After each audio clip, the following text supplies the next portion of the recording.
बिस्मिल्लाहिर्रहमानिर्रहीम, अस्सलाम वालेकुम। मैं हूं ईसा नकवी। आज मंगल 28 जून है। इस वीडियो में बात करेंगे दुनिया के महंगे तरीन कहकहे के हवाले से, the most costly laughter. 44 second का एक क्लिप है जो सिर्फ पूरी दुनिया में वायरल है, उसके हवाले से गुफ्तगू हो रही है। उसमें जो आलमी ठग हैं, दुनिया के आलमी ठग 7 बड़े ममालिक, G7 ममालिक, मैं आपको ये भी एक्सप्लेन करूंगा मैं इन्हें आलमी ठग क्यों कह रहा हूं। एक बहुत ही डर्टी गेम खेली जा रही है। इन्होंने जिस तरीके से सदर पुतिन का मजाक उड़ाया, और इस हवाले से चीन के सदर शी जिनपिंग चंद रोज़ पहले वार्निंग भी दे चुके हैं कि ये जो गंदा खेल खेला जा रहा है, इसका लामहला नतीजा ये निकलेगा कि एक आलमी महाजराई होगी जो किसी भी वक्त लड़ाई में तब्दील हो सकती है। और इसी डेवलपमेंट के दौरान हम देखते हैं कि जो रूस का ऐवान सदर है क्रेमलिन, उसकी तरफ से जो इंडिकेशन सामने आ रही हैं कि सदर पुतिन जो मनसूबाबंदी की जा रही है इस वक्त जर्मनी में, और उसके बाद आज ही शाम के वक्त जो है वो नेटो सरबराह इजलास स्पेन के शहर मैड्रिड में शुरू हो जाएगा। जिस किस्म की मनसूबाबंदी की जा रही है उसके जवाब में जो तेवर रूस के नज़र आ रहे हैं, वो एटमी जंग की तैयारी करते हुए नज़र आ रहे हैं। उनकी जो मुलाकात हुई और गुफ्तगू हुई बेलारूस के सदर अलेक्जेंडर लुकाशेंको के साथ, उसके कुछ इक़्तिबासात जारी किए गए रूसी ऐवान सदर की तरफ से, क्रेमलिन की तरफ से, बहुत खौफनाक हैं। इसके हवाले से मैं आपके सामने तफसीलात रखूँगा इस वीडियो में। एंड आई एम श्योर कि जितने भी लोग ये वीडियो देख रहे हैं, मेरे अकब में भी मौजूद है ये दुनिया का नक्शा है। वैसे ये पूरा एक पैनाफ्लेक्स है, लेकिन इसका एक पोर्शन आपको नज़र आ रहा होगा। आप तमाम लोगों ने दुनिया के नक्शे को देखा होगा। इस वीडियो को सुनते हुए एक कॉन्सेप्ट जो है वो अपने जहन में रखिएगा। अगर आप इस नक्शे के बिल्कुल एन वस्त में दरमियान में एक लकीर खींचें, इस लकीर के जो ऊपर वाले ममालिक हैं इनको कहा जाता है ये ग्लोबल नॉर्थ है, और जो इस लकीर के नीचे मौजूद ममालिक हैं इनको ग्लोबल साउथ कहा जाता है। ग्लोबल साउथ में लैटिन अमेरिका के ममालिक शामिल हैं, पूरा अफ्रीका शामिल है, इसी तरीके से एशिया के तमाम ममालिक शामिल हैं, और ओशियाना के बेशतर ममालिक शामिल हैं, ऑस्ट्रेलिया के अलावा।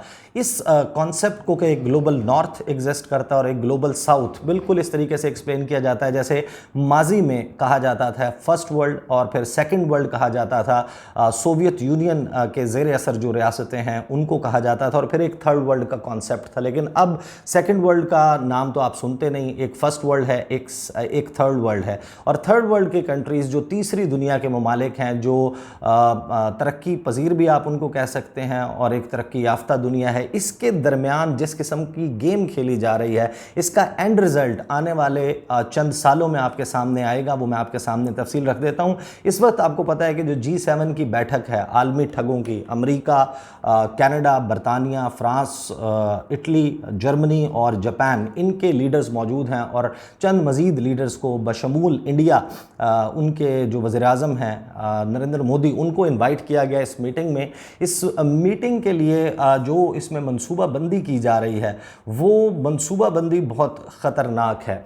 ये जो मुलाकात हो रही है, जर्मनी की रियासत बवेरिया एक बड़ा ख़ूबसूरत मकाम है, तफरीही मकाम है। यहाँ पर यूरोप के मुख्तलिफ़ जो ख़ूबसूरत पहाड़ी सिलसिले हैं उनका संगम मौजूद है। ये रेत, चूने और पत्थरों से के मिलाप से बने हुए पहाड़, नाज़ी जर्मनी दौर में यहाँ पर एक छुट्टियाँ गुजारने के लिए मकाम बनाया गया था। एक बड़ी तारीख़ी इमारत है शलोस अलमाओ, वहाँ पर उस रिज़ॉर्ट में ये मीटिंग हो रही है। और इस मीटिंग में जिस वक्त आकर बैठे इन 7 ममालिक के सरबराहान और साथ में यूरोपियन यूनियन की जो सरबराह हैं, वो यहाँ पर आकर बैठी उर्सुला वॉन डर लेन, उन्होंने जब गुफ्तगू का आगाज़ किया, इसमें इर्द गिर्द जो है वो बहुत सारे सहाफ़ी, कैमरामैन, रिपोर्टर्स मौजूद थे।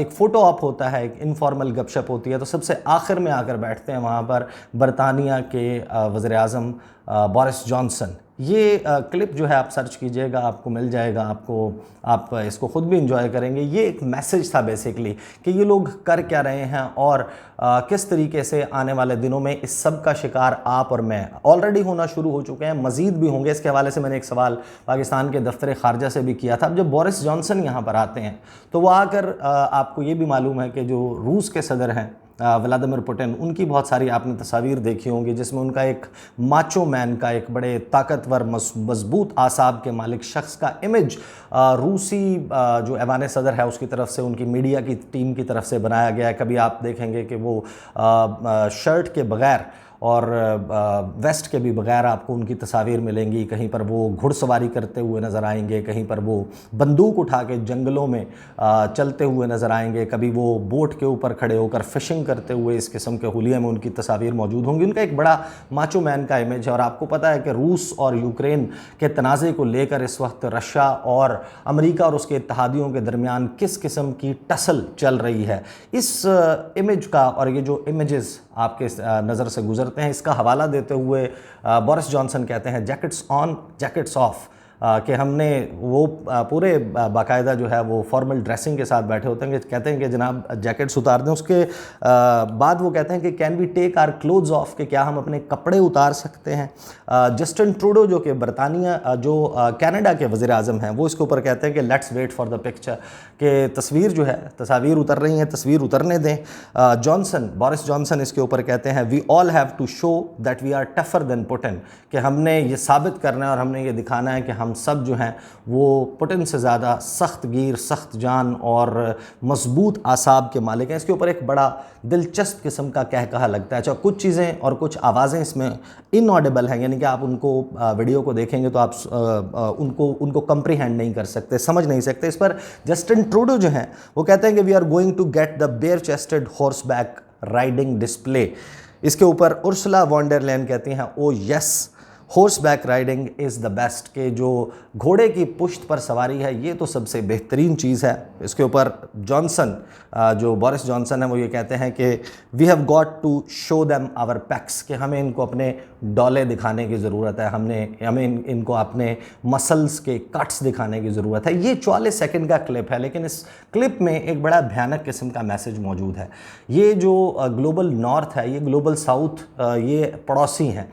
जो आप जब नक्शे के ऊपर लकीर लगाएंगे और देखेंगे तो जाहिर है कि ये दुनिया में तो एक दूसरे के पड़ोस में रहते हैं। और ये जो सो कॉल्ड डेवलप्ड वर्ल्ड है जो ये कहती है कि हमने एक रूल्स बेस्ड इंटरनेशनल ऑर्डर बनाया है, इस ऑर्डर के तहत दुनिया के तमाम ममालिक को अपना कंडक्ट जो है वो करना होगा, हमारी बात माननी होगी, जो हमने रूल्स बनाए हैं उसके तहत अपनी पॉलिसीज़ बनानी है, अपनी ज़िंदगियाँ गुजारनी हैं। ये उनको कर्ज़े देते हैं और कर्ज़ों के जाल में जकड़ कर ये अमीर ममालिक जिस तरीके से इस्तेहसाल करते हैं इन छोटे ममालिक का, ये बाकायदा अब खुलकर ये गेम सामने आ रही है। सदर शी जिनपिंग ने इससे चंद रोज़ पहले जब ब्रिक्स समिट हो रहा था, ब्रिक्स जो है वो अगेन ग्लोबल साउथ को रिप्रेजेंट करने वाला एक फोरम है। इसमें अगरचे इमर्जिंग इकोनॉमीज़ शामिल हैं, ब्राज़ील है, साउथ अफ्रीका है, इसमें चाइना, रशिया और इंडिया शामिल हैं।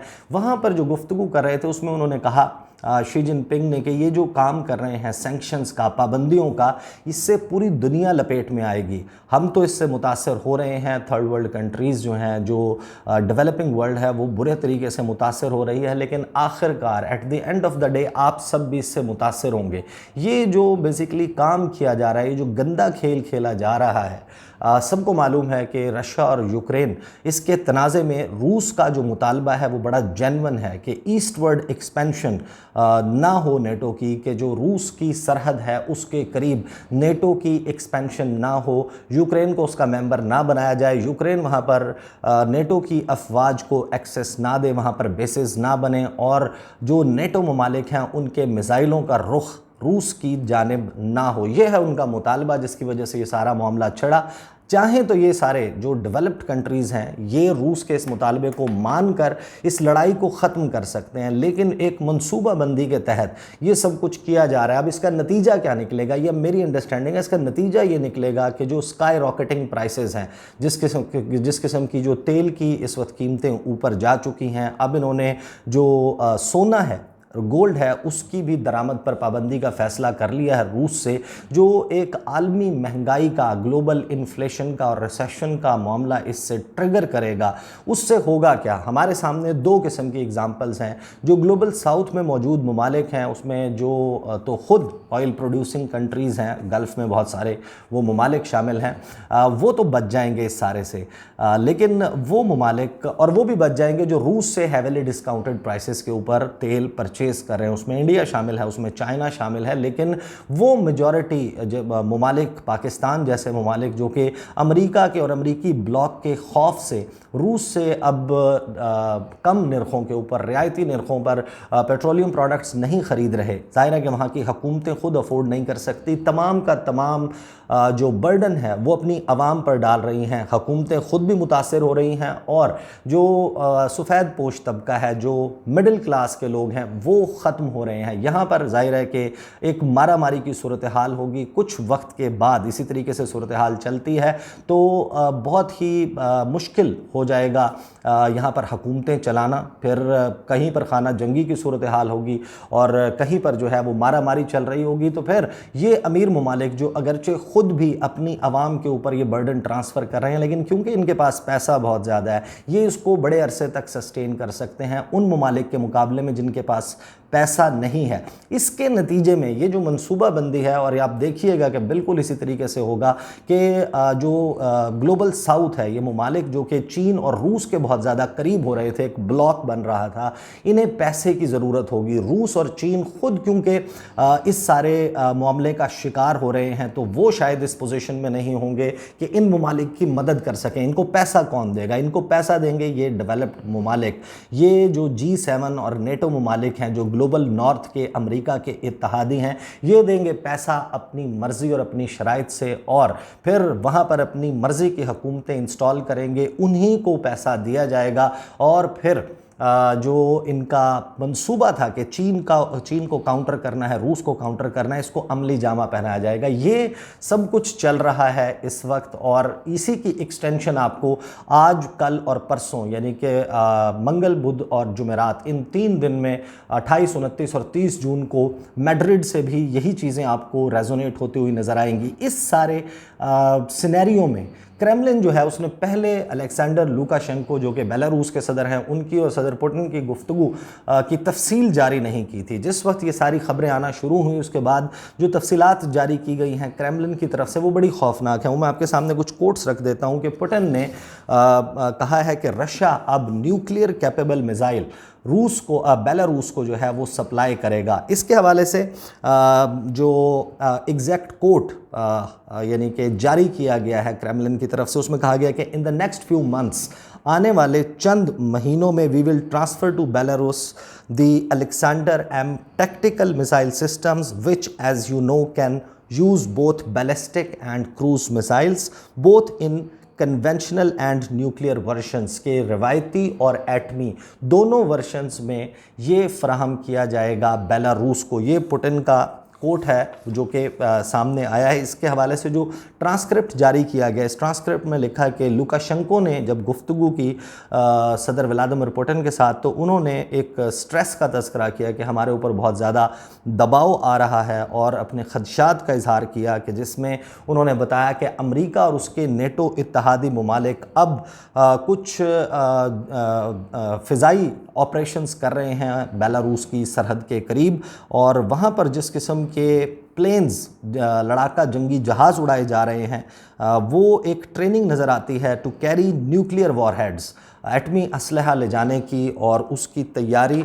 बेलारूस के बॉर्डर के करीब आ रही है। लुकाशेंको ने इस मुलाकात में, इस गुफ्तगू में सदर पुतिन से ये दरख्वास्त की कि एक मिरर्ड रिस्पांस होना चाहिए, कि हम भी इसका जवाब जो है वो दें, और जो Su-35 फाइटर जेट्स हैं रशिया के, वो मौजूद हैं बेलारूस के पास। उसके हवाले से उन्होंने कहा कि इनको कन्वर्ट किया जाए, इनको न्यूक्लियर कैपेबल बनाया जाए, ताकि हम जो हैं वो इस सारे थ्रेट का मुकाबला कर सकें, जिसके बाद स्कंदर M जो है वो missile defence system, tactical missile defence system, वो फ्राहम करने के हवाले से सदर पुतिन ने हामी भरी। उसकी तफसील सामने आ चुकी है। इसकी रेंज अगरचे 510 से 550 किलोमीटर के करीब बताई जाती है, लेकिन ये बाकायदा अब नज़र आ रहा है कि जब से इस सारी कशमकश का आगाज़ फरवरी के महीने से हुआ, आपको याद होगा कि बिल्कुल आगाज़ में सदर पुतिन ने कहा था कि मैं आखिरी हद तक जाऊंगा और किसी भी सूरत यूक्रेन के मामले पर रूस कोई कॉम्प्रोमाइज़ नहीं करेगा।